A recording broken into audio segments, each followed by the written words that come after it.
Ooh, guys, look at how much change we have had in just 1 week.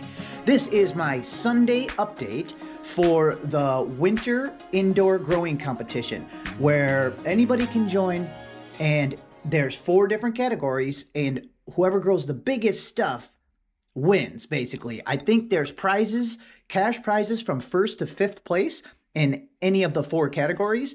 And anybody can join if you're new to this channel. I have 2 videos already out of the last 2 weeks. This is week 3, or 3rd video anyway.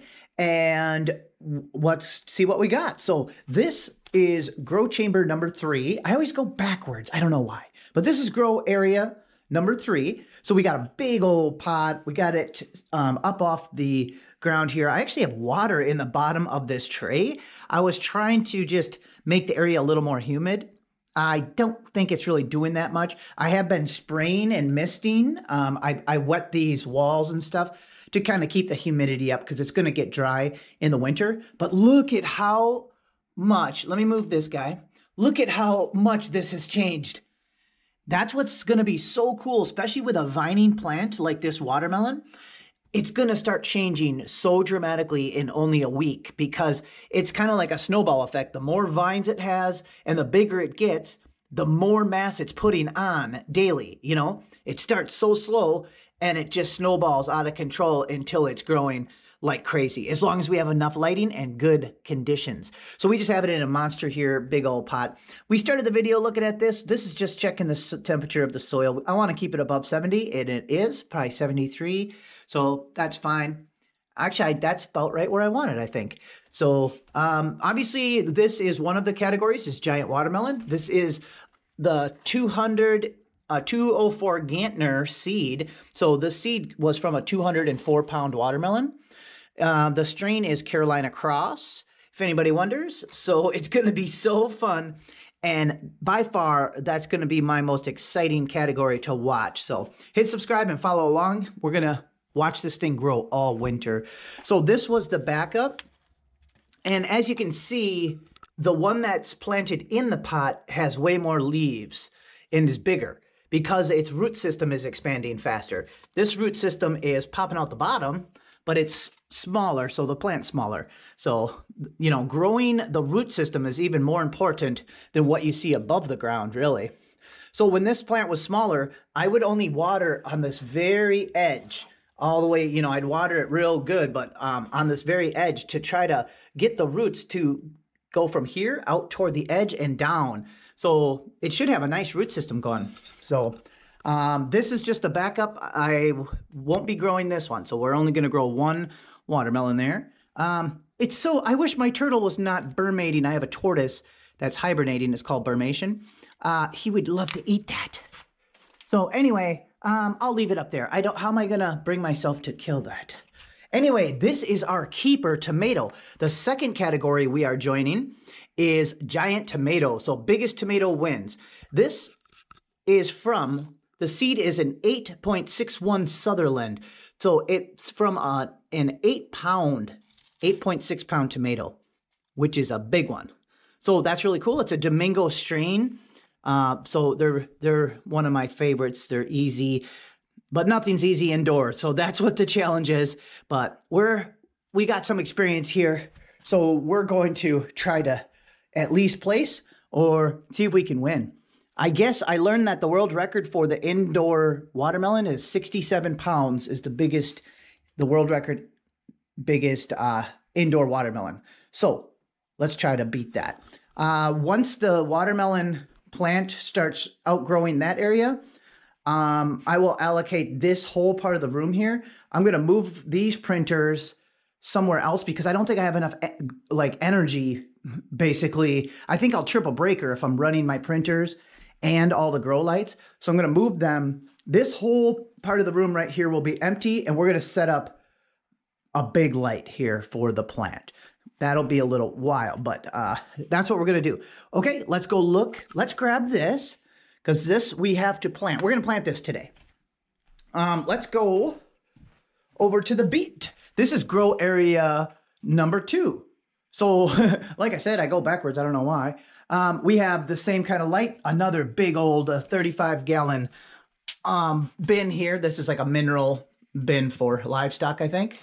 And this is where the beets are. Here's a backup tomato, Big Zack. These are the 2 beets I transplanted. Wow, they're really doing good. I actually just transplanted this one 1 or 2 days ago. And this one was like a week ago I transplanted. So they're going to battle it out, and we'll pull one of them out.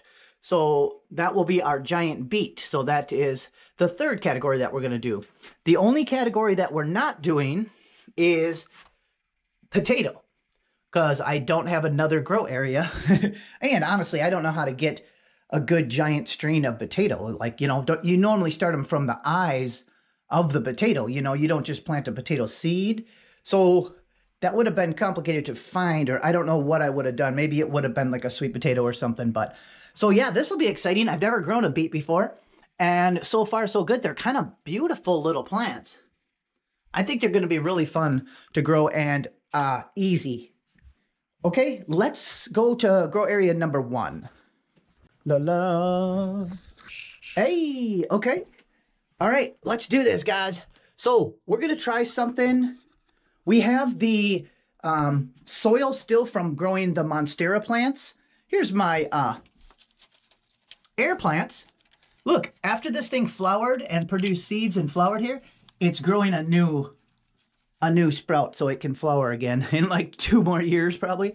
But yeah, this is the soil from the Monstera plants. So it is kind of like a lighter mix. It's got expanded clay pellets, hydroton, and bark, perlite, stuff like that. But we're going to use it. We don't need that to go to waste. So what we're going to do is we're going to use a bunch of this mushroom compost. They have this at Menards.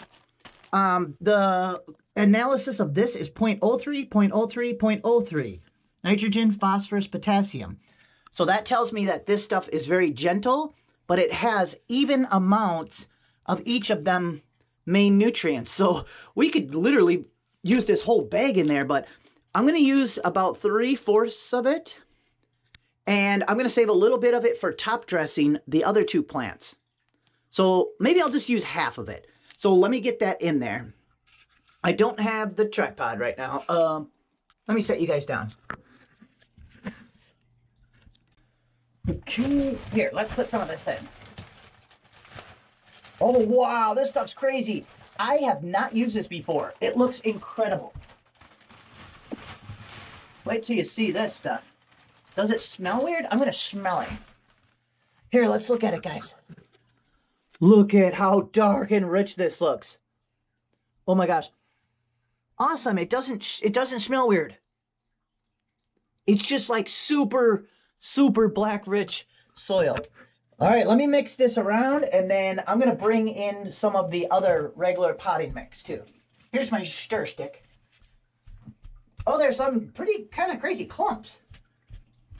Oh man, my hands are going to get destroyed with this. I'm going to put on some rubber gloves so I don't mess up my GoPro.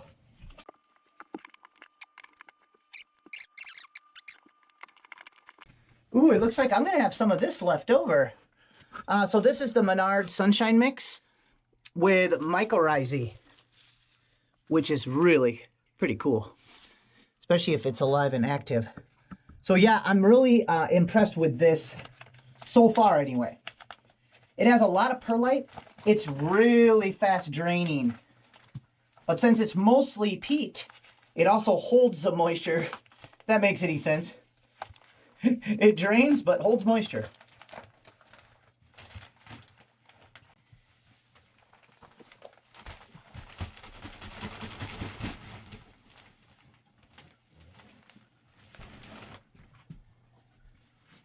Yeah, look at how much perlite is in this, guys.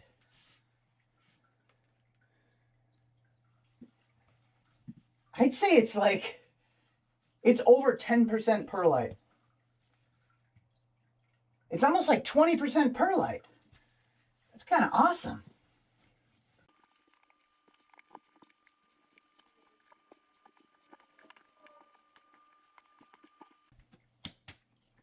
Okay, that's enough of them gloves. Let me grab, oh, the plant's right by us.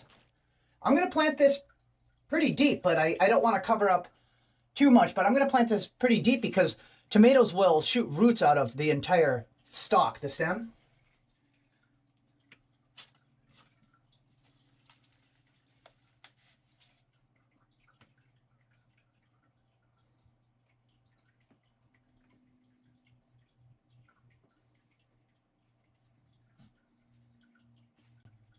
Okay.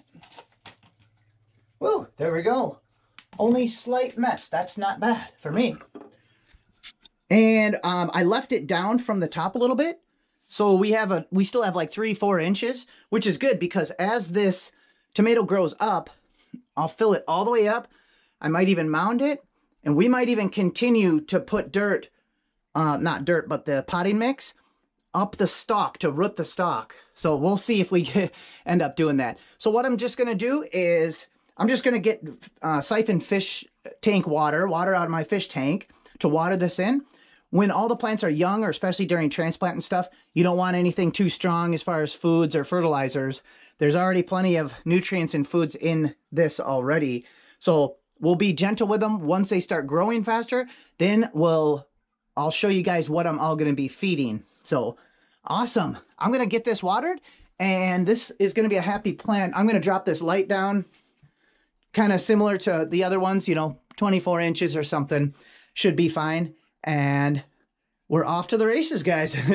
There we go. All right. Thank you. This is just a quick little check-in, and we'll be doing another video next Sunday. Hopefully this plant will be happily set in, established, and growing. All right, guys. We'll see ya. Bye-bye.